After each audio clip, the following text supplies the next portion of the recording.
Okay. Attention, please. Nitendra, are you done? Can I start? Thank you so much. Can we all put our phone on silent mode? Namaskar, friends, and welcome to this press briefing by the Health Ministry. To brief us more on the latest issue related with COVID, we have with us Dr. V.K. Paul Ji from Niti Aayog, DG ICMR, Dr. Balram Bhargav Ji, and Joint Secretary, Ministry of Health, Shri Lava Agarwal Ji. Welcome to all of you. And first there'll be a presentation by Shri Lava Agarwal Ji, followed by remarks. And then we shall take a few questions. Good evening friends, हम आपको कोविड-19 की वर्तमान परिस्थिति के बारे में बताना चाहेंगे। अगर हम देखें तो देश में आज 94,943 केसेस एक्टिव केसेस की दृष्टि में आते हैं, यानी कि वह केसेस जो या तो होम आइसोलेशन में हैं या जिनको हॉस्पिटल सेटिंग में मॉनिटर किया जा रहा है। देश की कोविड ट्रेजेक्ट्री एक प्लेटो की शेप में अभी भी हम लोग के सामने है।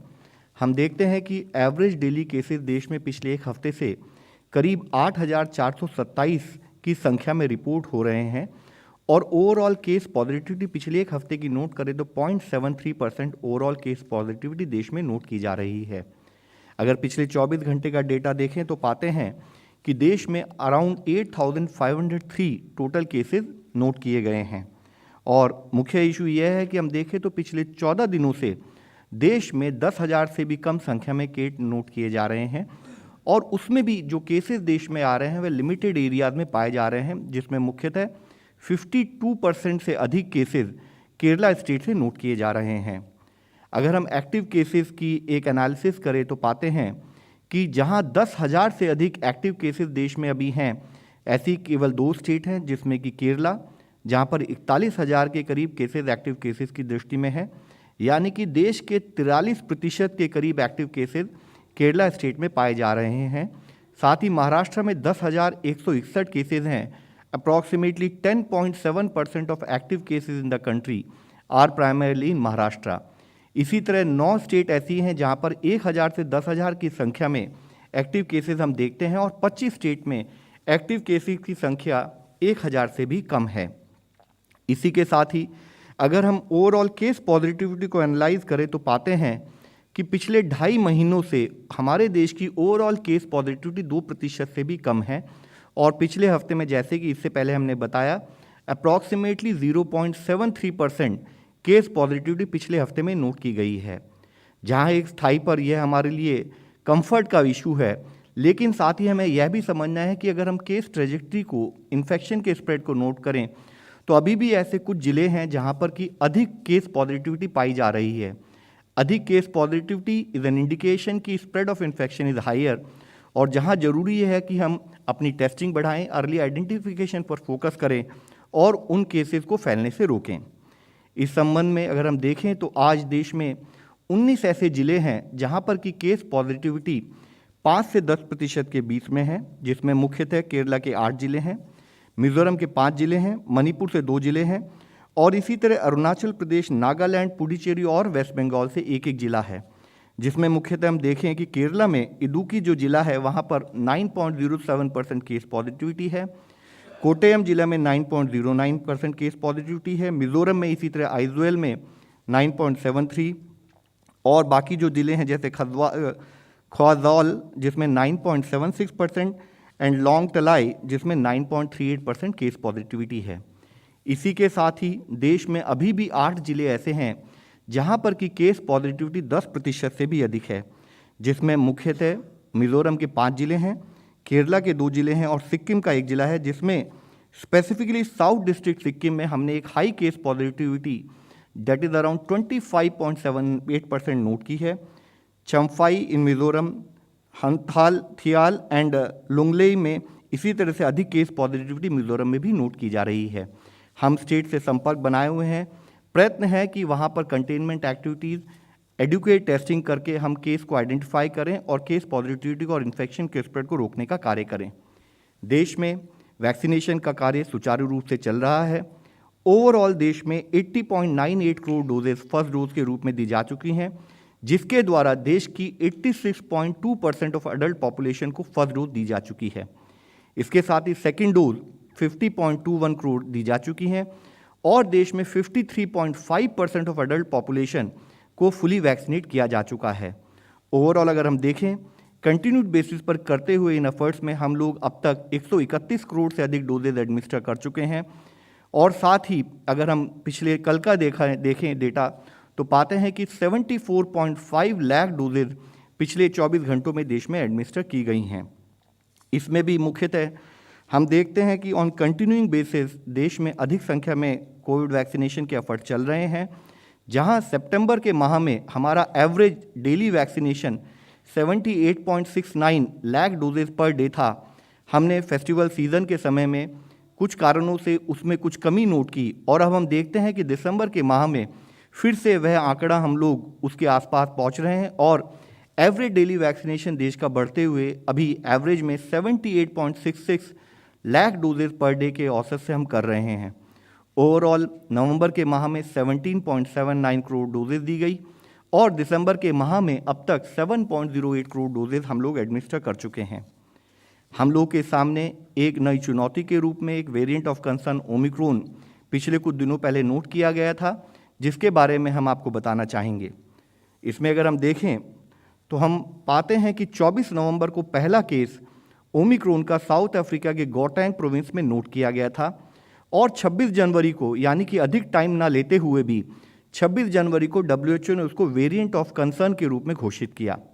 माननीय प्रधानमंत्री जी के लेवल पर जैसे ही यह न्यूज़ आई, एक डिटेल्ड इसके बारे में रिव्यू किया गया, इसके इम्प्लीकेशन को एनालाइज करते हुए देश में कोविड से संबंधित क्या कार्य करें उसके संबंधित दिशा निर्देश दिए गए। साथ ही देश की travel advisory, international travel advisory को रिवाइज किया गया, जो कि 1 दिसंबर से एप्लीकेबल है। हमारे देश में पहले 2 केस जो कि कर्नाटका से आए थे उनको 2 दिसंबर को नोट किया गया और अभी ओवरऑल 25 केस ओमिक्रॉन के पॉजिटिव के देश में पाए गए हैं।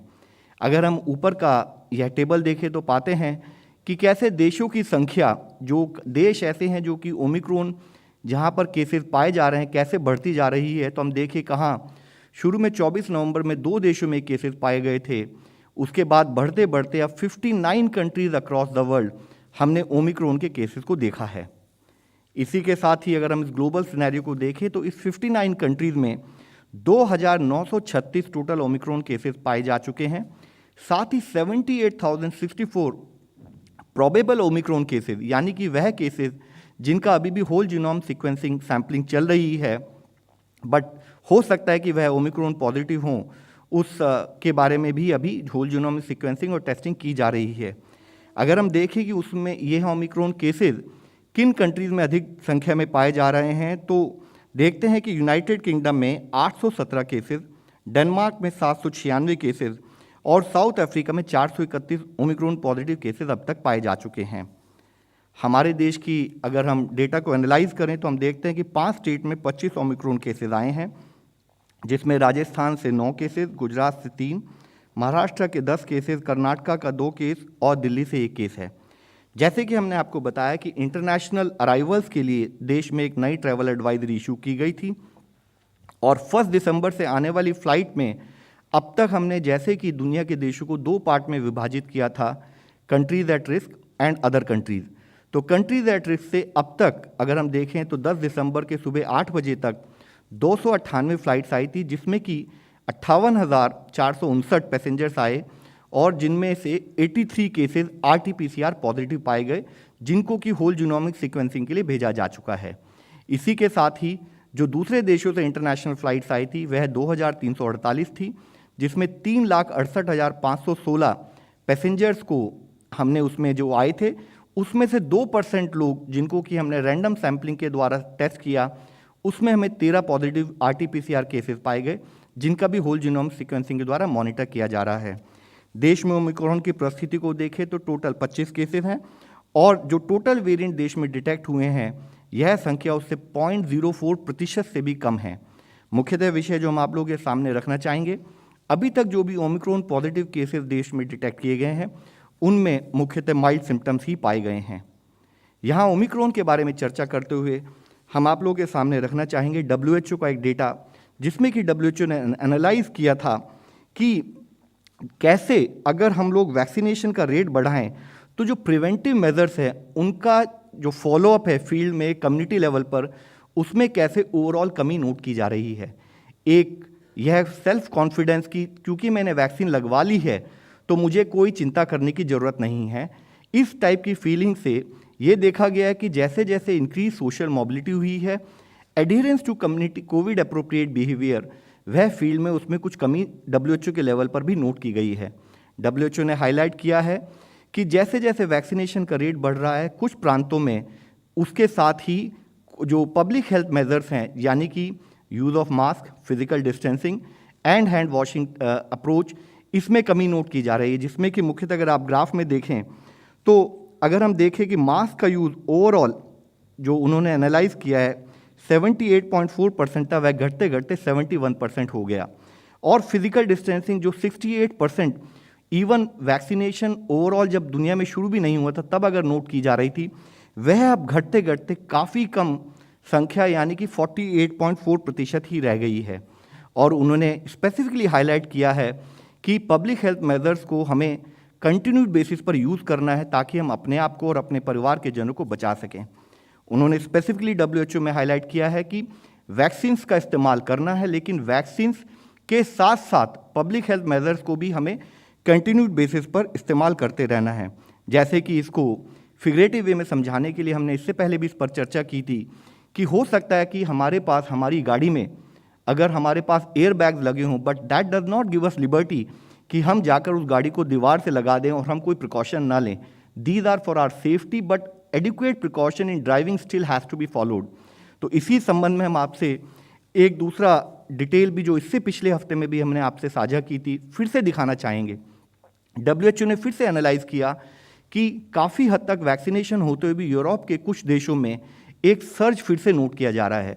जैसे यूनाइटेड किंगडम में मल्टीपल सर्जेज हमने नोट किया। फ्रांस में अभी भी देखिए कि 43,000 के करीब केसेस प्रति रोज इस संख्या से आ रहे हैं। इटली एक छोटा देश है इन टर्म्स ऑफ पॉपुलेशन, लेकिन वहाँ पर भी काफ़ी अधिक संख्या में केसेस आ रहे हैं। इसी तरह स्विट्जरलैंड में 9,000 के करीब केसेस डेली आ रहे हैं। तो WHO ने बताया कि इन्फेक्शन हो, टेस्ट पॉजिटिविटी हो, हॉस्पिटलाइजेशन हो और ICU एडमिशन हो, कंटिन्यूड बेसिस पर यूरोप में बढ़ रहा है। और उसका मुख्य कारण है कि जो पब्लिक हेल्थ मेजर्स हैं उसमें रिलैक्सेशन दी गई। साथ ही जब उनको इंट्रोड्यूस भी किया गया तो या तो कम पकड़ के साथ इंट्रोड्यूस किया गया या उसको धीरे से इंट्रोड्यूस किया गया, जितनी उसकी रिक्वायरमेंट थी उस लेवल पर उसको फॉलोअप फील्ड लेवल पर नहीं किया गया। इसके साथ ही वैक्सीनेशन भी एक कारण है जिसकी वजह से जो पर्टिकुलरली वल्नरेबल पॉपुलेशन में जहां वैक्सीनेशन कवरेज लो था वहां पर भी कुछ अधिक संख्या में वहां पर केस नोट किए गए हैं। यह विषय हम आपके सामने इसलिए ला रहे हैं कि कंटिन्यूड बेसिस पर टेक्निकल एडवाइस हम लोग के सामने यही आ रही है कि वैक्सीनेशन पर हमारा ध्यान बना रहे और वैक्सीनेशन के साथ साथ जो पब्लिक हेल्थ मेजर्स हैं, कोविड अप्रोप्रिएट बिहेवियर है यानी कि use of mask, physical distancing, hand hygiene और रेस्पिरेटरी हाइजीन एक नए नॉर्मल के रूप में हम अपने जीवन में समाहित करें। जो हम लोग जैसे जब से कोविड का ओमिक्रॉन जब वेरिएंट जब से इमर्ज हुआ है तब से कंटिन्यूड बेसिस पर ऑनरेबल यूनियन हेल्थ मिनिस्टर के लेवल पर इसकी मॉनिटरिंग की जा रही है। जैसे आप सबको पता है पहला केस 24 नवंबर को साउथ अफ्रीका में आया था और 26 नवंबर को उसको वेरिएंट ऑफ कंसर्न के रूप में डिक्लेयर किया गया था। माननीय प्रधानमंत्री जी के लेवल पर 27 नवंबर को उसके इम्प्लीकेशन को समझते हुए फील्ड पर क्या कार्य करना है वह दिशा निर्देश दिए गए थे। माननीय हेल्थ मंत्री के लेवल पर 25 नवंबर से प्रति रोज एक रिव्यू मीटिंग की जा रही है जिसमें कि हमारी प्रिपेयर्डनेस अगेंस्ट कोविड-19 को एक डिटेल्ड रूप से डिस्कस किया जाता है और साथ ही जो ओमिक्रॉन वेरिएंट है वह क्या चैलेंज हम लोगों के सामने थ्रो कर रहा है उसके बारे में भी डिस्कशन किया जाता है।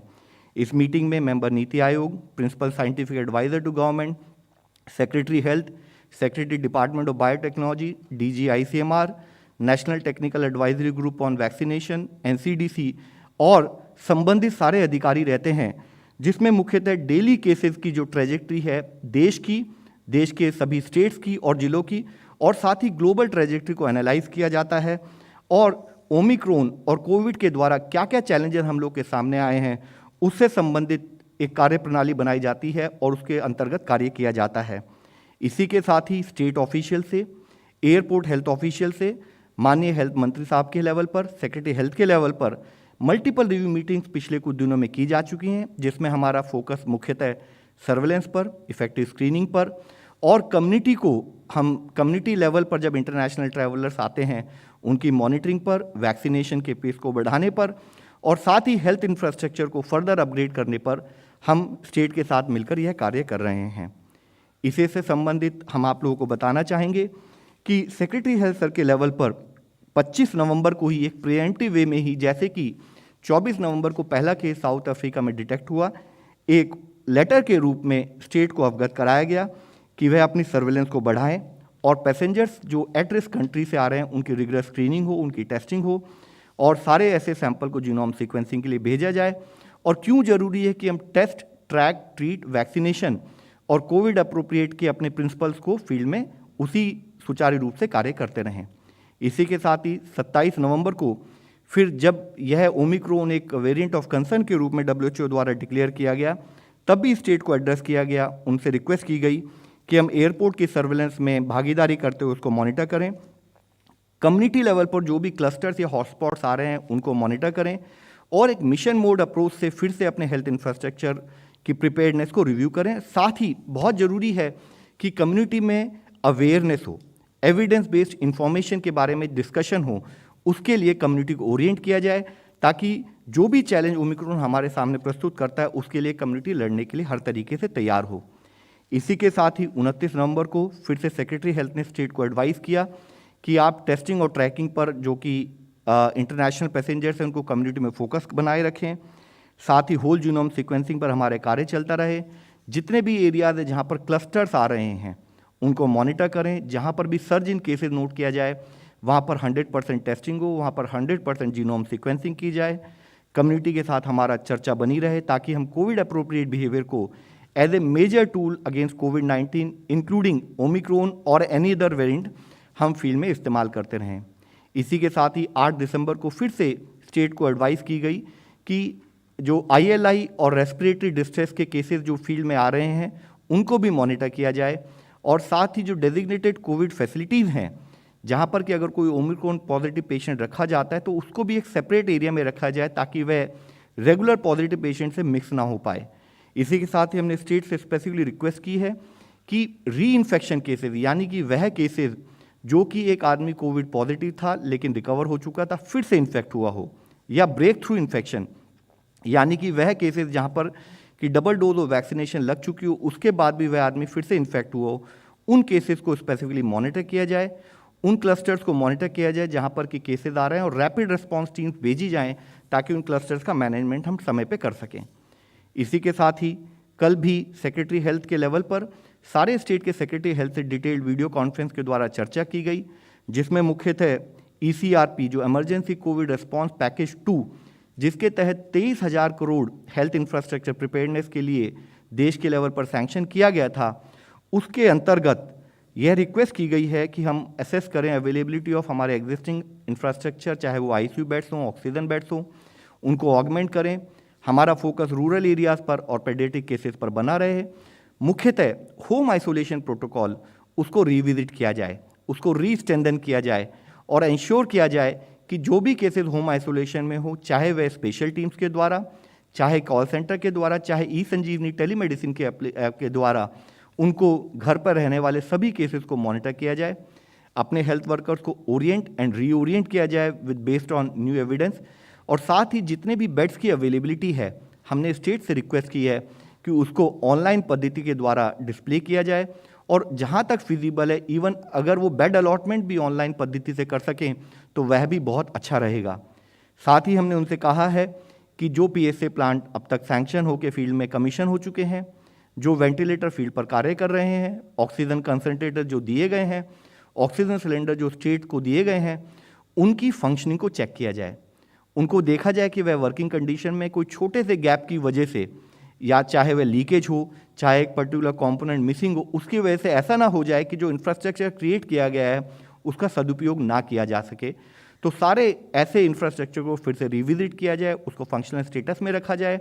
इसके साथ ही रिफ्रेशर ट्रेनिंग की जाए ताकि हमारे पास एडिक्वेट अवेलेबल मैन पावर हो, जो चाहे PSA प्लांट हो, वेंटिलेटर हो, पीपीज और N95 मास्क और जो भी हमारे इक्विपमेंट और टूल्स हैं उनको सही ढंग से हम यूज़ कर सकें।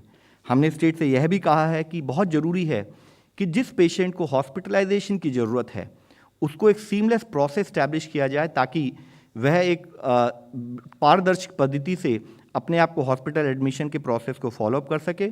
इसी के साथ यह भी कहा है कि एम्बुलेंसेज की अवेलेबिलिटी को सुनिश्चित किया जाए जिसके द्वारा पेशेंट को हॉस्पिटल में समय पर ट्रांसफ़र किया जा सकता है।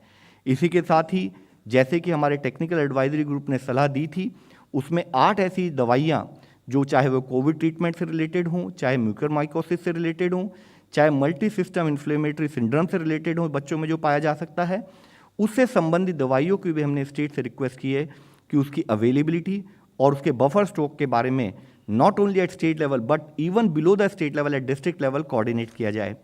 हमने इससे पहले भी इस विषय में चर्चा की है। गवर्नमेंट ऑफ इंडिया का continued focus in collaboration with state is to focus कि कैसे हम अपने एक्सपोजर को कम करें, कैसे हम अपने ट्रांसमिशन को रोकें, साथ ही किस तरह से हम अपनी वल्नरेबल पॉपुलेशन को बचा सकें।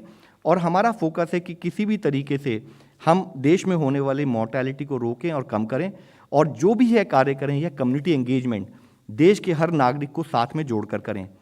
इसी विषय में नागरिकों की सुविधा के लिए, सिटीजन की सुविधा के लिए हमने कोविड से संबंधित कुछ FAQs भी अपनी वेबसाइट पर जो कि mohfw.gov.in है उस पर रखे हैं, जिसमें मुख्यतः एक ऑथेंटिक इन्फॉर्मेशन, एक एविडेंस बेस्ड इन्फॉर्मेशन जो हमारे नागरिक हैं वे पा सकते हैं।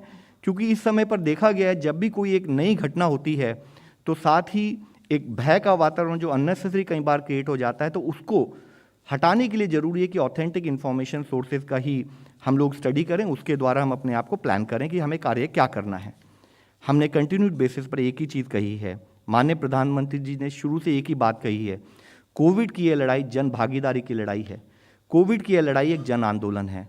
तो हमें कंटिन्यूड बेसिस पर याद रखना है कि मास्क जो है हमारी यूनिवर्सल सोशल वैक्सीन है, इसको हमें हमेशा यूज़ करना है।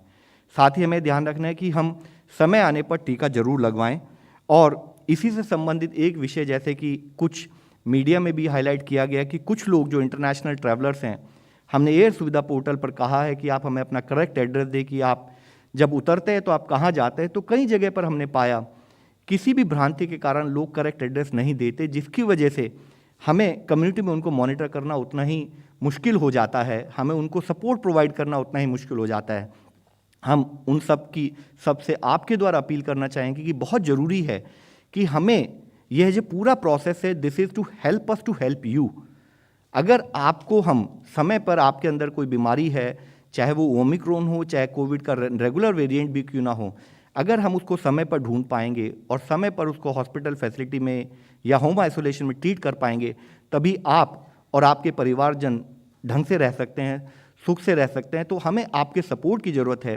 टीका लगवाना और गवर्नमेंट को सपोर्ट करना और पब्लिक हेल्थ मेजर्स को फॉलो करना बहुत ज़रूरी है। इसी के साथ ही उत्सव का समय है, कई जगह पर पार्टीज़ हो रही हैं, कई जगह पर वेडिंग सेलिब्रेशंस हो रहे हैं और भी गैदरिंग्स हो रही हैं। हमारी आप सबके द्वारा फिर सभी लोगों से अपील है कि इन सभी पार्टीज़ को, इन सभी वेडिंग्स में कोविड सेफ बिहेवियर को 100% फॉलो किया जाए। यहाँ यह इशू हाईलाइट करना बहुत ज़रूरी है कि जब हम इन्फेक्शियस डिजीज़ से डील करते हैं, infectious disease versus non infectious disease एक मेजर डिफरेंस है। इन्फेक्शियस डिजीज़ में हमने 99% प्रिकॉशन रखी, उस 1% प्रिकॉशन जो हमें रखनी थी, हमने वहाँ अगर उसको ढीलापन रखा, उसी समय पर वायरस हमें अटैक कर सकता है। यानी कि हमारे 99% करे हुए एफर्ट भी वेस्ट हो जाते हैं। तो ज़रूरी है कि जब हम कोविड की इस लड़ाई में अब तक पिछले 2 साल से लड़ते आ रहे हैं, हमें 99% एफर्ट नहीं 100% एफर्ट करना है। इस तरीके से हमें कंटिन्यूड बेसिस पर कार्य करना है। Please help us to help you, क्योंकि हम फिर से यही कहना चाहेंगे, कोविड उपयुक्त व्यवहार हमारी जिम्मेदारी है, क्योंकि कोविड से चलने वाली ये जंग अभी भी चल रही है, अभी भी जारी है। धन्यवाद।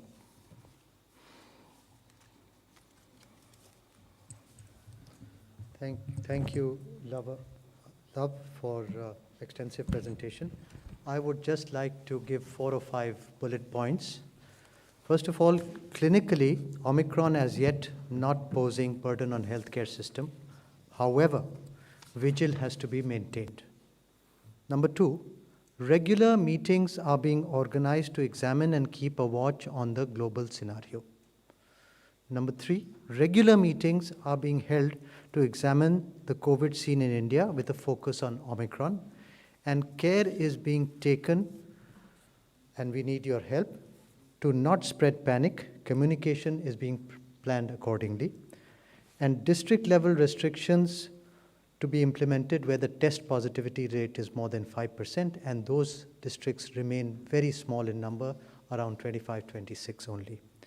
And districts and states to ramp up testing as appropriate, and scientific evidences for diagnosis and treatment are being reviewed regularly, and the treatment remains unchanged at the moment. More importantly, the vaccination drive is ongoing. We are doing up to 80 lakh vaccinations per day, and that has to continue for full vaccination for our entire adult population. Thank you. Thank you, Dr. Bhargav. Dr. Paul. Thank you very much. In addition to what has been communicated eloquently, I would draw your attention to a reality check on an assessment of how the mask usage is presently going on in our country. This comes from the Institute of Health Metrics. They have a methodology.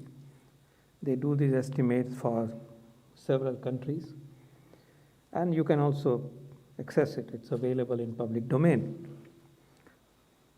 The blue line, the line shows us according to their estimates, the mask usage, and you can see that just before the second surge, we were at a low level. Let's just say low level, okay? And then the cases rise very dramatically. We had a very difficult time in May and June and so on. And then obviously we all responded. हमने सबने mask पहना, खूब पहना, हम डर गए.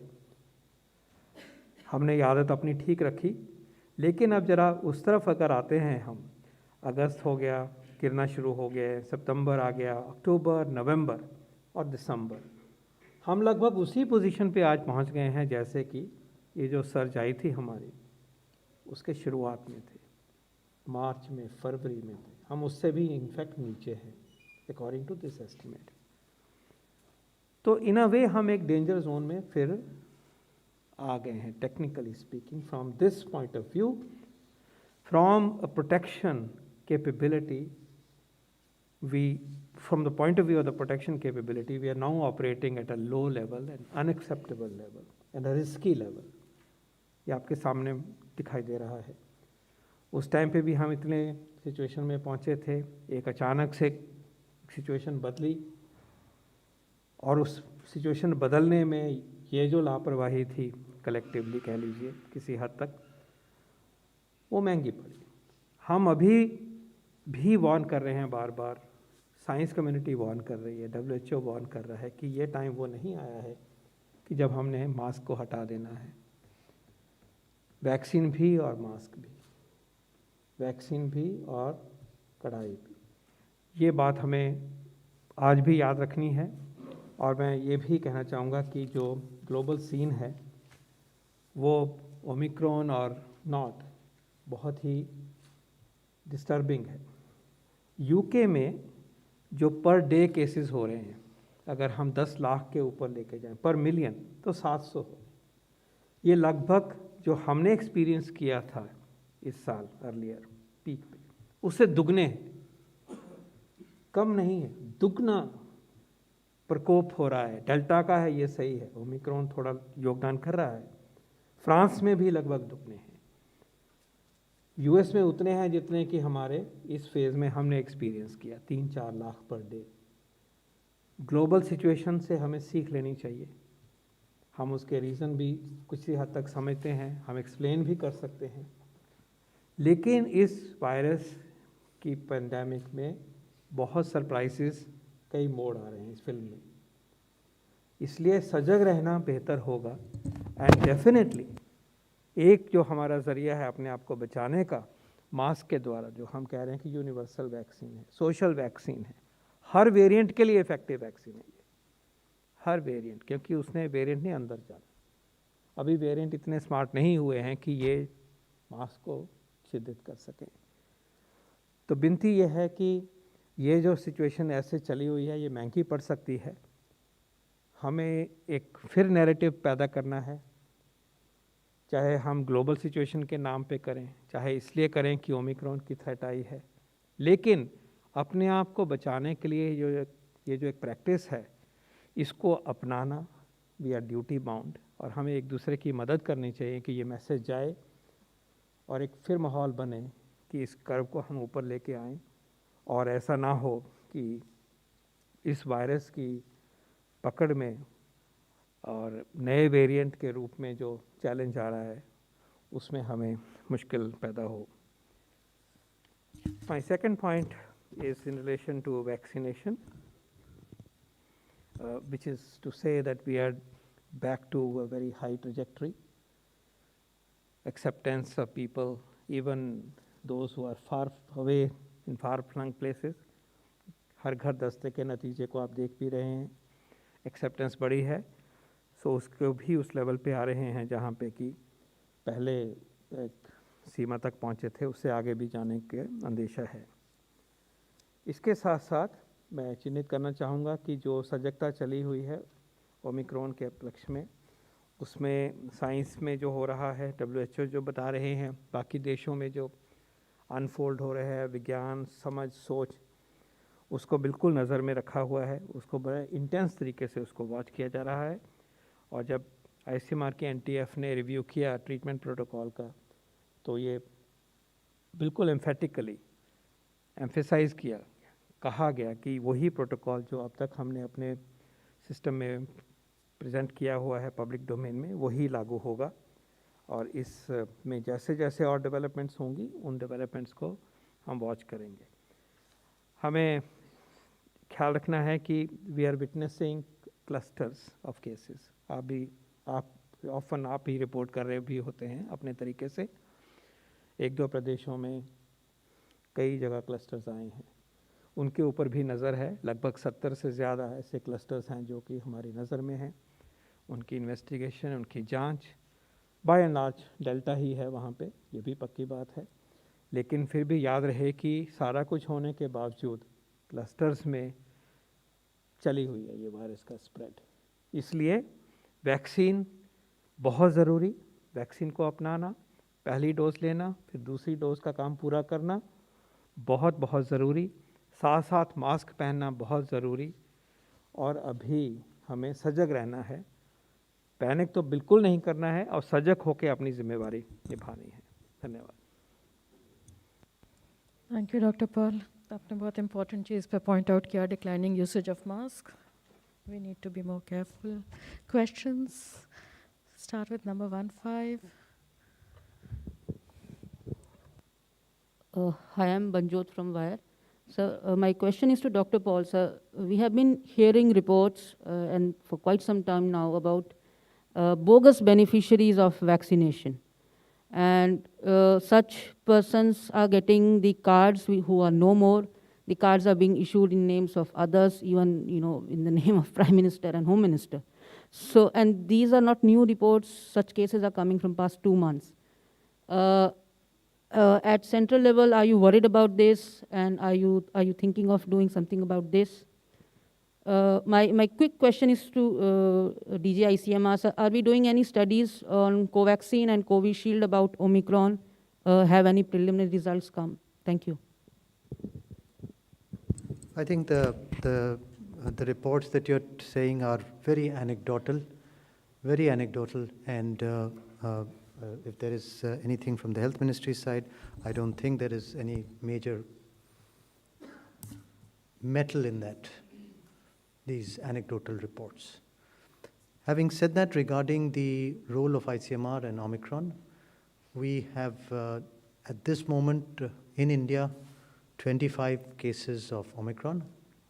We have got samples from these individuals at National Institute of Virology in Pune.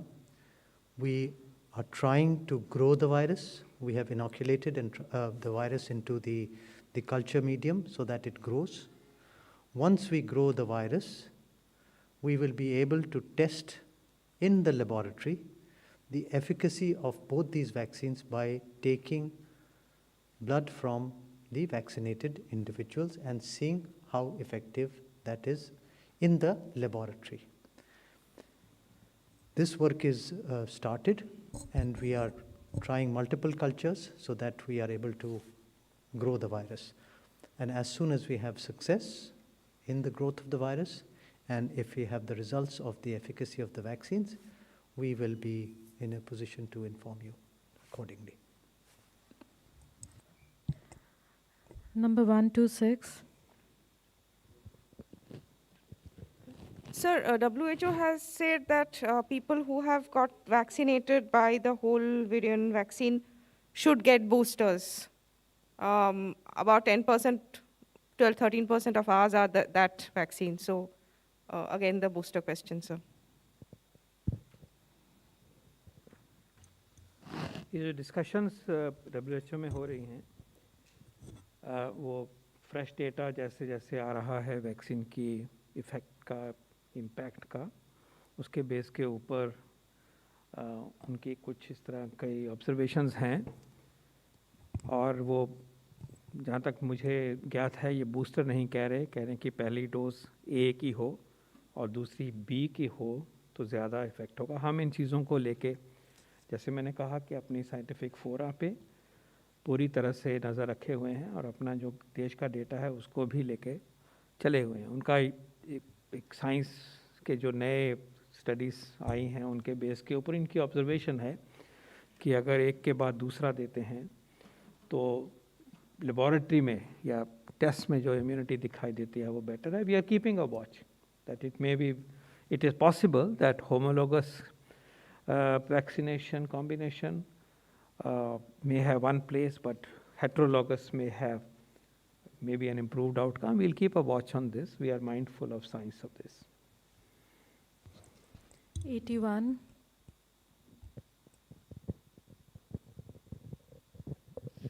Sir, Monica from the Hindu Business Line.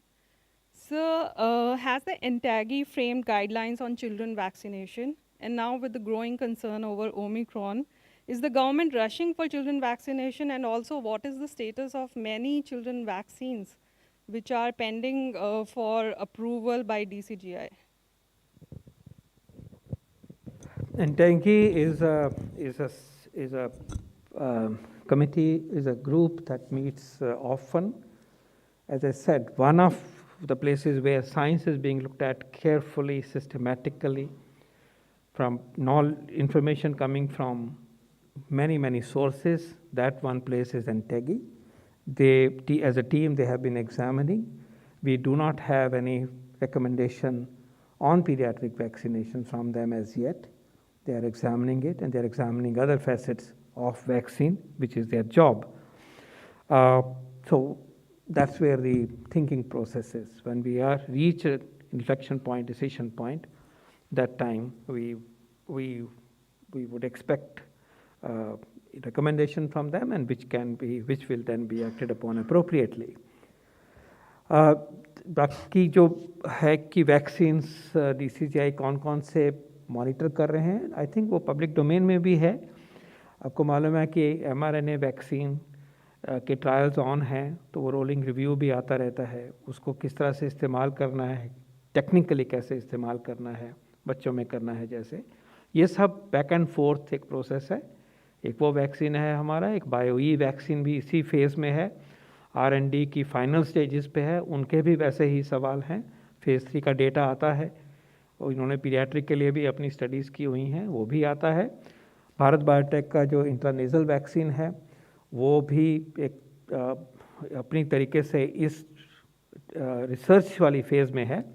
And as per the law and as per the norms, there is information exchange between them and the DCGI. So at least these 3 vaccines in their own way, and also, as you know, that Covishield has asked for a permission for booster, and they have shared some data. So it's an ongoing exchange between the regulator of information, between the regulator and the R&D teams of the various manufacturers and academia, and that process is on. As and when these decisions are taken, appropriate follow-up will take place. Number 47. Hi, sir.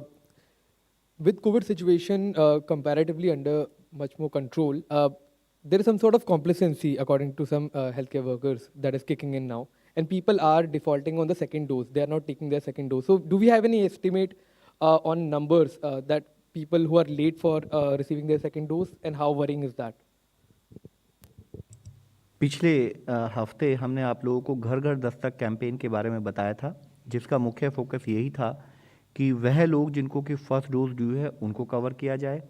साथ ही जो हमारे कोविन के database के द्वारा ऐसे लोग जिनको first dose लग चुकी थी और सेकंड डोज ड्यू थी, उनको भी हम आइडेंटिफाई करें। और बिगर फोकस जो किया था, एक प्रोएक्टिव मैनर में फील्ड फंक्शनरी उनके घर जाए और उनको घर पर उनको मोटिवेट कर कर उसके द्वारा उनका वैक्सीनेशन कराए। तो हमने पिछले हफ्ते आपको संबोधित करते हुए ये आपके सामने डिटेल रखी थी कि उस ड्राइव के तहत हमने फर्स्ट डोज की कवरेज और साथ ही ओवरऑल सेकंड डोज की कवरेज में एक अच्छी वृद्धि नोट की है। यह एक कंटिन्यूड प्रोसेस है और उसी के बेसिस पर हम कार्य कर रहे हैं कि फील्ड में हम कैसे जो सेकंड डोज के लिए एलिजिबल लोग हैं उनको हम टाइम पर कवर कर सकें। एक स्थाई पर हम उनको प्रोएक्टिवली कोट कर रहे हैं, दूसरे स्थाई पर वैक्सीन से related awareness, need for vaccination के बारे में जो इफेक्टिव अवेयरनेस जनरेशन का कार्य है वह भी चल रहा है। Number 125. सर, पार्लियामेंट्री पैनल को आपने बताया कि अगर बूस्टर डोज की ज़रूरत पड़ेगी तो 9 महीने के बाद दिया जा सकता है, सेकेंड डोज के बाद, जो 9 महीने बाद बूस्टर डोज दिया जाएगा। तो उसका साइंटिफिक डाटा क्या है, और अगर ऐसा है तो बहुत सारे लोग ऐसे हैं जिन्होंने मार्च में और फरवरी में लिया था, खासतौर पर हेल्थ केयर वर्कर्स जो हैं उनका, तो उनको शुरू किया जा सकता है बूस्टर डोज, अगर डाटा है साइंटिफिक तो? साइंटिफिक डाटा वैक्सीन एफिकेसी के लिए 3 चीज़ें होती हैं। एक तो एंटीबॉडी रिस्पांस, दूसरा सेल्यूलर इम्यूनिटी और तीसरा म्यूकोसल इम्यूनिटी। सेल्यूलर इम्यूनिटी और म्यूकोसल इम्यूनिटी को नापना बहुत मुश्किल होता है, बहुत एक्सपेंसिव होता है, बहुत टाइम कंज्यूमिंग होता है। उसमें एंटीबॉडी रिस्पांस नापा जा सकता है कि जिसमें गिर रहा है, उस पे डेटा देखा गया है कि 9 महीने 1 साल तक कामयाब हैं vaccines, depending on the type of vaccines. Pfizer के लिए कुछ लोगों ने कहा है कि 6 महीने एंटीबॉडी रिस्पांस इतनी चाहिए आपको, बट इतनी पहुंच जाती है, थोड़ी सी गिरी तब भी इफ़ेक्टिव तो है। तो ये varies from individual to individual, और इस पे जो अभी जो हम लोग ने एंटीबॉडी रिस्पांस देखी है वो साल भर तक परसिस्ट की है कईयों में इन्फेक्शन के बाद, तो वही डेटा को एक्स्ट्रापोलेट करके कहा जा सकता है। मगर अभी जो सेल्यूलर इम्यूनिटी है वो परसिस्ट करती है, जो म्यूकोसल इम्यूनिटी है वो परसिस्ट करती है, एंटीबॉडी फिर भी तो प्रोटेक्शन हो सकता है। मैं फिर एम्फेसाइज करूंगा कि WHO का कोई स्टैंड बूस्टर डोज के लिए नहीं है। उसमें बिल्कुल क्लैरिटी है उनकी तरफ से, इट्स अंडर कंसिडरेशन, और WHO has clearly and emphatically highlighted the need to complete primary vaccination as the most important priority. And our thinking and our overall picture, our best understanding and our emphatic view is also aligned with the same approach that let's complete the task of vaccinating every adult with 2 doses. Number 90.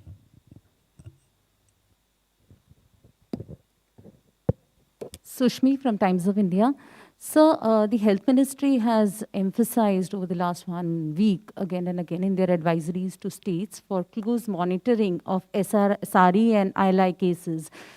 Can you tell us, is there any alarming trend in that? And on an average, how many cases have been tested so far? Also, so I want to ask you, there is emphasis on full vaccination. Whereas among disabled persons, the full vaccination is very, very small. It's around 4,000 people have been vaccinated so far. What is the government doing to increase vaccination among these people? Ma'am who are very सारी vulnerable. या सारी and ILI cases, अगर आपको याद होगा, जब से कोविड-19 पिछले 2 साल से शुरू हुआ है, एक कंटिन्यूड बेसिस पर हम फील्ड में मॉनिटर करते हैं.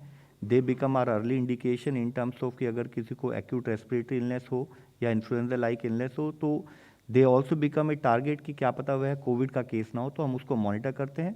यहाँ हमने आपको हाईलाइट किया, और जो पिछले हफ्ते से भी हम एक बात कहते आ रहे हैं कि battle against Covid including Omicron is more of the same. जो कार्य हमने पहले किया है वही कार्य अब करना है, बिना थके हुए वही कार्य करना है, उसी को रिट्रेट कर कर स्टेट से हमने हाईलाइट किया है. ऐसी एक कोई बहुत अधिक संख्या में केसेस आ रहे हैं ऐसा कोई नोट नहीं हुआ है, लेकिन इसको कंटिन्यूड बेसिस पर मॉनिटर किया जाता है. रिगार्डिंग डिसेबल्ड पीपल वैक्सीनेशन, जैसे कि आपने जो फिगर बताई है, मैं आपसे सबसे रिक्वेस्ट ये करना चाहूँगा कि हमारे जो बहुत से डिफरेंटली एबल्ड हमारे जो सिटीजन्स हैं, कुलीग्स हैं, फ्रेंड्स हैं, वह लोगों ने वैक्सीनेशन नॉर्मल कैटेगरी में भी लगवाया हुआ है, उन्होंने उसको डिसेबल्ड कैटेगरी में नहीं डाला है. तो जो आपको जो ये संख्या दिख रही है, यह संख्या उन्हीं लोगों की है जिन्होंने कि अपने आप को डिसेबल्ड कैटेगरी के अंदर वाले रजिस्ट्रेशन में डाला है. अधिक संख्या में, काफ़ी अधिक संख्या में लोग कवर हो चुके हैं. यह डेटा कि हम करीब 80% और 50% से अधिक संख्या के एलिजिबल पॉपुलेशन देश की को हम सेकेंड डोज दे चुके हैं, यह हम सबको हाईलाइट करते हैं कि हर सेक्टर ऑफ कम्युनिटी को कवर किया जा रहा है. Number 48, and that will be the last question, please. Sir, आज पार्लियामेंट में हेल्थ मिनिस्ट्री ने ये बताया है कि डेटा एंट्री एरर के वजह से कुछ ये जो बोगस डेटा आ रहा है ये हुआ है, ये हेल्थ मिनिस्ट्री ने आज मान लिया है. सर, ये मेरा सवाल ये है कि ये डेटा एंट्री में जो प्रॉब्लम हो रहा है, इसको बंद करने के लिए कोई स्पेशल कोई गाइडलाइंस आप लोग भेज रहे हो क्या सर? एक बार फिर से रिपीट कीजिए अपना क्वेश्चन प्लीज. सर, थोड़ा सा आज पार्लियामेंट में हेल्थ मिनिस्ट्री ने ये मान लिया है कि डेटा में कुछ जो गलतियां हो रहा है वो जो लोग डेटा एंट्री कर रहे हैं उनके वजह से हो रहा है. ये आज हेल्थ मिनिस्ट्री ने पार्लियामेंट में माना है. तो मेरा आपसे सवाल ये है कि ये प्रोसेस को रेक्टिफाई करने के लिए या और ये करने के लिए कोई गाइडलाइंस क्या भेज रहे हैं मिनिस्ट्री से? देखिए, माननीय अगर मंत्री महोदय ने पार्लियामेंट में कोई इशू के बारे में डिस्कस किया है तो उसके बारे में तो मैं कमेंट नहीं कर पाऊंगा, लेकिन जो एक विषय आपने रेज किया उसके बारे में बताना चाहूँगा. अगर आप देखें, देश की कोविड की लड़ाई डे 1 से एक डेटा ड्रिवन इंसाइट्स के बेसिस पर चल रही है. आज हम आपसे बात करते हैं तो हम ये देखते हैं कि केरला में अगर केसेस बढ़ रहे हैं, या महाराष्ट्र के किसी एक पर्टिकुलर जिले में केसेस बढ़े, या सिक्किम में पॉजिटिविटी बढ़ी, these are all data driven insights, जिनसे हमें पता लगता है कि देश में किस किस एरिया में किस किस टाइप के चैलेंजेस कोविड मैनेजमेंट को लेकर आ रहे हैं.